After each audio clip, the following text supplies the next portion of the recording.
बुद्ध अपने शिष्यों के साथ एक नगर में ठहरे हुए थे। वहाँ वे अपना उपदेश दे रहे थे। बुद्ध ने वहाँ उपस्थित लोगों से कहा, मैं किसी को मोक्ष नहीं देता, मैं निर्वाण देता हूँ। मोक्ष मेरे पास नहीं है। वहाँ उपस्थित एक व्यक्ति ने बुद्ध से कहा, हे बुद्ध, मोक्ष और निर्वाण में क्या अंतर है? हमारे लिए क्या बेहतर है कि हम मोक्ष ले या निर्वाण ले? हमें कहाँ ज़्यादा सुविधा रहेगी? बुद्ध मुस्कुराए और बुद्ध ने अपने हाथों में एक दिया उठा लिया और कहा, यह दिया तुम हो, और जब तुम इसे जला देते हो तब यह तुम्हारा मोक्ष है, पर जब इस दिए को बुझा देते हैं तब यह निर्वाण है। बुद्ध ने दिए को जलाया और उसे बुझा दिया और कहा, यही निर्वाण है। निर्वाण के पश्चात कुछ नहीं बचता, तुम भी नहीं, सब समाप्त हो जाता है।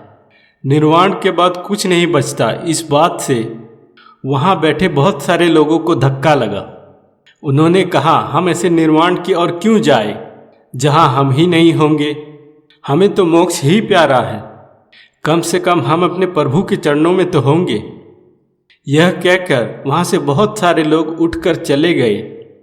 बचे हुए लोगों को बुद्ध ने अपना उपदेश दिया और वह भी अपने शिष्यों के साथ वहाँ से बिहार की ओर चल पड़े। रास्ते में बुद्ध के शिष्य आनंद ने बुद्ध से पूछा, हे बुद्ध, मोक्ष और निर्वाण में क्या अंतर है? बुद्ध ने कहा, सुनो आनंद, मोक्ष और निर्वाण में मनुष्य की वासना का अंतर है।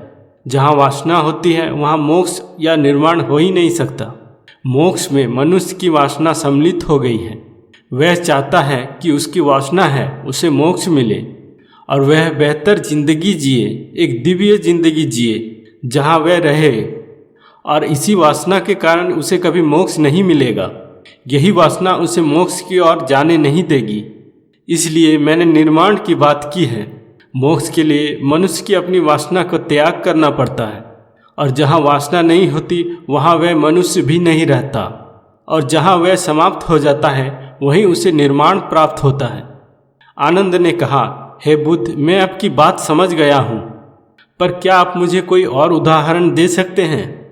बुद्ध ने आगे चलकर आनंद से कहा, सुनो आनंद, देखो उस गुलाब के पौधे को, वासना से घिरे मनुष्य को गुलाब के पौधे पर गुलाब के फूल ही दिखाई देंगे और वह भागेगा उनकी ओर उन्हें तोड़ने के लिए। मन में भरी वासना के कारण उसे उस पौधे पर कांटे नहीं दिखाई देंगे और फूल तोड़ने के चक्कर में कांटों से लहूलुहान हो जाएगा। इसी प्रकार मनुष्य अपनी वासना को पूरा करने के लिए उन कांटों को नहीं देखता जो उसे उसकी वासना के कारण उसे मिलने वाले हैं। इन्हीं कांटों में उलझकर वह दुखी होता रहता है। और क्या वह उस एक फूल से संतुष्ट हो जाएगा? जैसे ही उसने वह फूल उस पौधे से तोड़ा, उस पौधे का मुरझाना शुरू हो गया, फूल का जीवन सूखने लगा। उसकी नज़र दूसरे फूल पर पड़ी। पहला फूल उसने फेंक दिया, वह फिर से लहूलुहान हुआ और दूसरा फूल तोड़ लाया। फूल के टूटते ही वह फूल मुरझाने लगा, उसका जीवन भी सूखने लगा। फिर उसने उस फूल को भी फेंक दिया, तीसरे फूल की ओर बढ़ा। इसी प्रकार वह एक के बाद एक वासना में पड़ा ही रहता है। उसकी वासना का कोई अंत नहीं।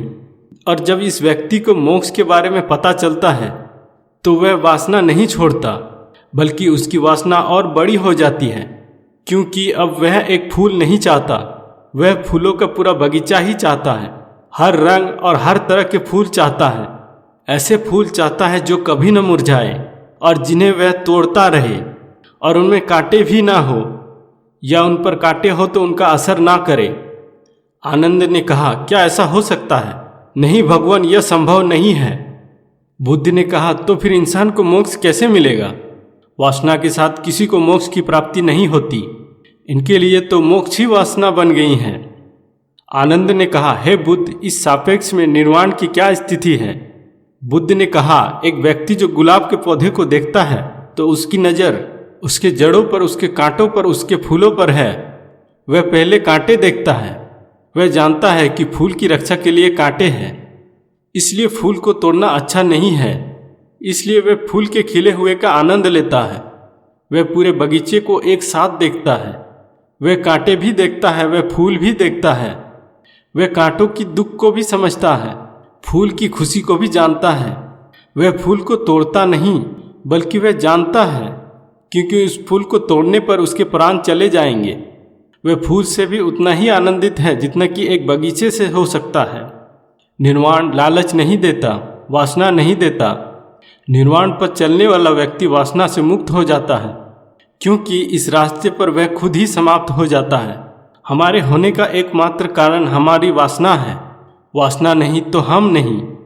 जैसे ही हम नहीं रहते, हम निर्वाण को प्राप्त हो जाते हैं। निर्वाण फूलों का लालच नहीं देता, वह दुखों के कांटों को दिखाता है, उन कांटों की जड़ों की ओर ले जाता है, और जिसने जड़ों को पहचान लिया उसकी वासना गिर जाती है।